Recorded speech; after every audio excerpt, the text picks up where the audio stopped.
L'université est en mesure d'élargir l'accès à l'éducation, de ce fait, d'améliorer les compétences requises pour une économie impulsée par le savoir. Dans une approche plus globale, l'université, c'est aussi la production des capacités utilisables dans les multiples secteurs de l'économie. L'UCAC, l'Université catholique d'Afrique centrale, s'inscrit dans cette logique en organisant depuis quelques jours, en partenariat avec l'Institut panafricain de développement, un colloque international sur le capitalisme social et la transformation structurelle. Une réflexion qui touche à fond l'industrialisation des pays en développement. Le colloque sur le capitalisme social et l'économie structurelle ou la transformation structurelle de notre économie est une réflexion, c'est un moment crucial pour nous. C'est la participation de l'université catholique qui veut justement appuyer l'État ou nos États de la sous-région dans le processus de réflexion qu'ils ont engagé pour l'émergence. Et le capitalisme étant justement une matrice fondamentale de la transformation des économies, mais aussi porteur historiquement de quelques limites et qui ont déjà été critiquées dans l'histoire par le socialisme et les autres approches communautaristes. Nous avons voulu penser à une économie nouvelle et qui aurait pour ambition d'associer les atouts aussi bien du capitalisme que du socialisme. C'est pour ça qu'à un moment, on parle justement d'un capitalisme social. Mais au fond, quel est l'intérêt? L'intérêt, c'est qu'il est question pour l'Afrique de prendre conscience, n'est-ce pas, de ses atouts, de prendre conscience de ses défis et de voir à partir des intelligences endogènes comment contribuer nous-mêmes à la transformation de notre économie. Ce colloque met en commun la formation initiale et continue interdisciplinaire, la recherche d'envergure internationale et une politique scientifique, une combinaison de missions capable de rapprocher l'université de la vie quotidienne des entreprises. Les écoles sont plus tournées vers le business de l'éducation plutôt que dans une éducation qui est fondée sur une démarche cohérente et pertinente.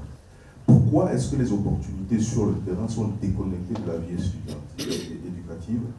C'est le vrai sujet. Et le vrai sujet, c'est qu'il manque ce qu'on appelle des connecteurs. Qu'est-ce qui est la connexion qui manque entre le système éducatif et la vie des entreprises? Je vous prends un exemple simple. Le port autonome de Douala, depuis 8 ans, se développe sur la base d'un schéma directeur de développement qui a fait l'objet d'une validation par l'État central et qui est comme la boussole de développement. Dans ce schéma directeur de développement, vous avez le plan stratégique, vous avez le plan infrastructurel, tout ce qui va avec et même les besoins en compétences.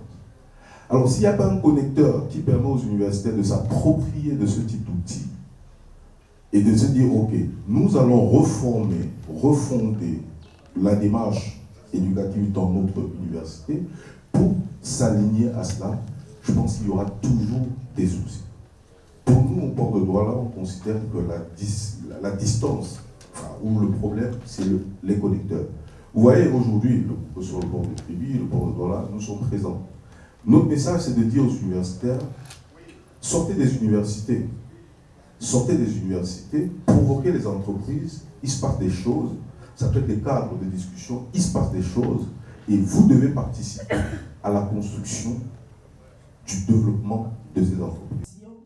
Pour l'IPD, Institut panafricain de développement, le moment est venu pour l'Afrique, pour la sous-région de l'Afrique centrale, de réfléchir sur l'exploitation rationnelle des ressources dont on dispose. Ce colloque est salutaire pour parler d'abord de comment produire de façon profitable à l'Afrique. La première des choses, c'est de dire produisons, transformons et consommons et exportons le reste.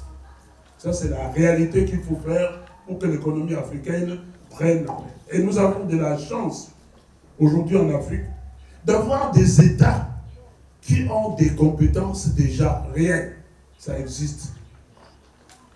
Allez un peu au Maroc, allez un peu au Nigeria, allez un peu en Afrique du Sud, et j'en doute, et j'en passe, avec des compétences qui sont là, qui ne nous demandent plus d'exporter nos matières premières pour qu'on nous vende après avoir transformé à un prix plusieurs fois supérieur au prix d'achat que nous avons eu. Et pour le faire, il faut des hommes et des femmes capables de travailler, comme demande Madame la Présidente. Et c'est ainsi que nous avons prévu à l'Institut panafricain pour le développement, par exemple, 2 systèmes de formation universitaire parallèles. La formation académique, licence, master, doctorat, et la formation professionnelle qui fait que les gens qui sont formés là-bas soient à 50% sur le terrain et 50% en classe, de façon qu'à la fin, ils soient immédiatement opérationnels. Les discussions sont d'ordre académique, mais un effort est fait pour donner au colloque un contenu pratique. C'est la démarche adoptée lorsqu'il a fallu parler de la politique bien connue d'import-substitution et les projets qui l'accompagnent. Les projets qui sont développés pour appuyer cette politique d'import-substitution sont 2 précisément. Il y a une zone industrielle aujourd'hui qui est présente dans le port de Kribi, aménagée en 200 hectares, sur laquelle se trouvent 9 entreprises industrielles et 25 entreprises qui font dans la logistique. À côté de cette zone, il est en cours de développement une zone industrielle intégrée qui est dans sa phase aujourd'hui de contractualisation pour la création de la société de projet. Et cette zone intégrée a pour objectif de venir pallier quelques difficultés qu'avait la première zone industrielle, notamment au niveau de son aménagement, parce qu'aujourd'hui nous devons mettre en place une zone qui a une infrastructure de pointe pour pouvoir accueillir tout type d'entreprise trouvant toutes les commodités déjà sur place. Eau, électricité, internet, voilà, sécurité et tout ce qui va avec. Donc le projet est en cours, et le projet va se développer sur environ 2100 hectares. 2100 hectares, et le projet est censé démarrer normalement en juin 2025.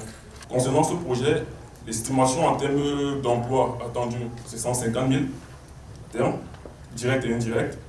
Donc dans cette zone, doivent normalement se développer les fameuses filières de croissance qui sont dans citées par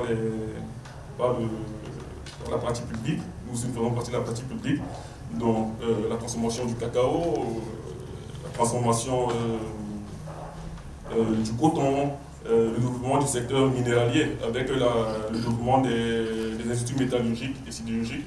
Donc, il y a aussi des cimentiers qui doivent aussi se développer. Déjà qu'il y en a déjà certains qui fonctionnent dans la zone, mais l'idée est de booster la production aussi dans cette zone et offrir un certain nombre de commodités. Donc ça c'est le projet phare, c'est le gros projet d'une valeur d'environ 500 milliards, un peu plus de 500 milliards de francs CFA pour sa mise en place.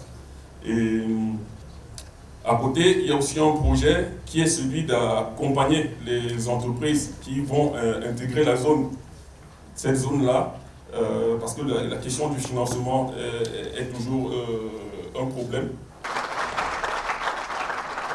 Dans la transformation structurelle, les PME ont un rôle essentiel, dans la mesure où c'est les PME qui peuvent porter des projets de transformation.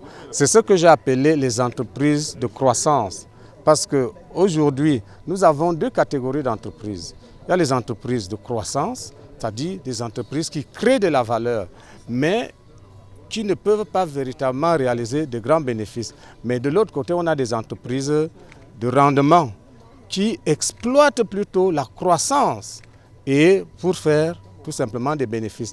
Donc aujourd'hui, le capitalisme social voudrait apporter à la PME un souffle nouveau, c'est-à-dire une participation massive, non seulement à la mobilisation du capital, mais aussi à l'exploitation des ressources locales, à la transformation même de la structure économique, parce que partant de l'informel vers le formel, parce qu'aujourd'hui, le capitalisme social voudrait que la petite entreprise, la PME grandisse et devienne une grande entreprise. Et c'est en cela que le capitalisme est important pour la PME, dans la mobilisation d'abord du capital et dans l'accompagnement de l'activité économique locale basée sur les ressources naturelles locales et l'endogénisation des profits.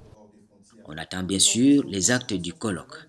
Au stade actuel des échanges, des propositions sont déjà faites, donnant un avant-goût de ce qu'on pourra retenir à la fin des travaux.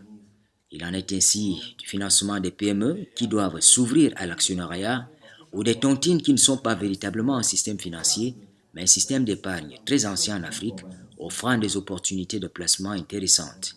Il faut les sortir du bois. La meilleure façon de faire, c'est de légaliser.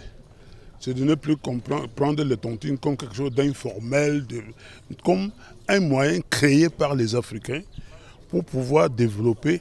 Et comme vous voyez l'économie africaine actuellement, beaucoup d'entreprises ont été nées grâce à la tontine. C'est une réalité. Donc ce qu'il faut, c'est qu'on prenne ça au sérieux et qu'on en fasse une unité de financement de l'économie. Et ça se fait et on en reconnaisse les bienfaits. Le financement de la PME est tout à fait réel, mais la PME devrait aujourd'hui apprendre à s'ouvrir à l'actionnariat. Pourquoi? Parce que c'est ça qui représente le capitalisme social, c'est-à-dire la participation populaire.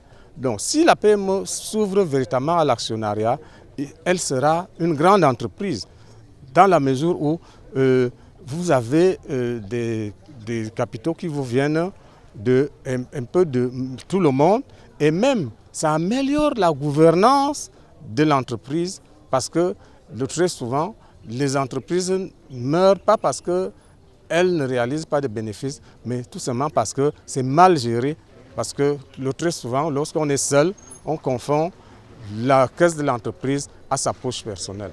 À côté du capitalisme social, l'on parle, entre autres sujets dans ce colloque, de la finance du marché face à la transformation structurelle et la montée de ce qu'on appelle le patriotisme économique.